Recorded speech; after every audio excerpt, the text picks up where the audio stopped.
the voice for me, and again, and I assume as we move along, I will talk about some of these things because they're pertinent.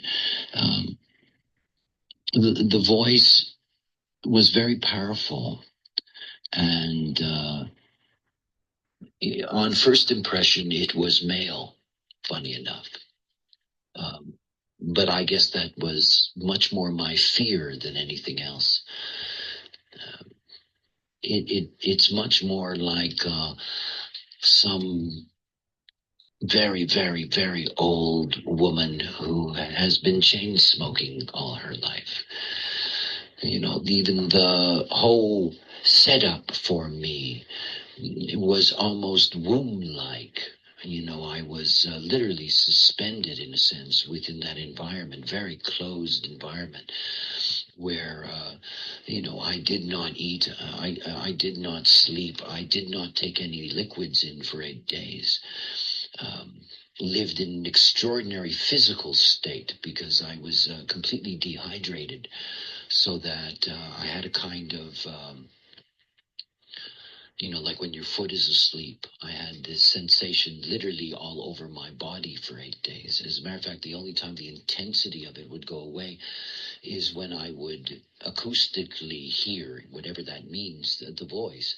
Um, yeah, the other thing that many people don't understand about that process, and mostly because I simply don't talk about it very much, is that calling it a voice tends to place it exclusively in that kind of realm. That it was an audio experience. Um, I only call it the voice because I don't have any other name to call it. That's how I met it. It was a voice. Um, I know that there are many names for such a thing. Um, but I assumed that if the voice had a name it wanted me to call it, it would have given it to me, and it didn't. Uh, but the fact was that what it was that I was dealing with, the voice, quote unquote, is not the same as the kind of experience I went through, which was very different. It was physical, mutative. It was painful. Um, it was audio, visual. It was more than that. It was being plugged in a way to what one isn't necessarily designed to be plugged into. So it was a kind of yeah. I guess that is how much time 8 days was necessary at that speed with that complexity of input to put inside of me all of the information that was necessary. I guess that was, when it was over, because I started back there about my ego and my will. And when it was over, I was sitting outside of the ruina. Actually, out of the left of the picture, there's a fig tree. And I was sitting under this fig tree, and I started to cry. And I had I had this sense of, what do you do now? Uh, I didn't want to be a salesman. I didn't want to go out into the world and say to people, hey, look, a voice told me how everything works. I mean, that's really insane. I wouldn't pay any attention to anybody who said such a thing to me, and I knew it.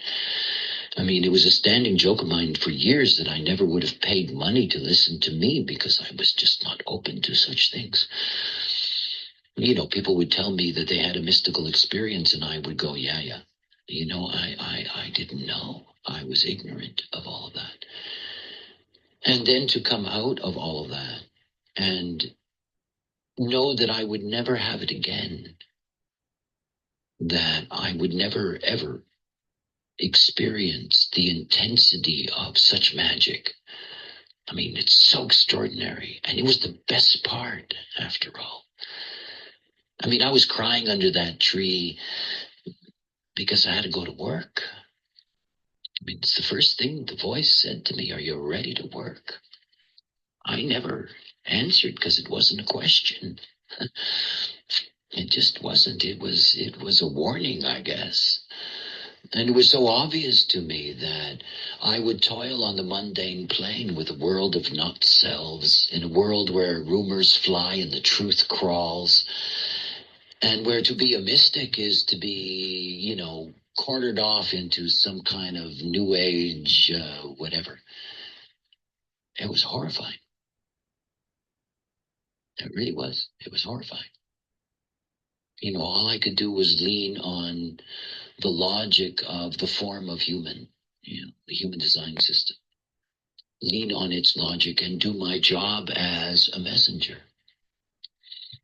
I guess deep underneath for me, the fact that I'm even doing rave cosmology is a chance to bring balance to the experience, and also to show in so many ways how vast the knowledge really is, how profound the source of this knowledge really is.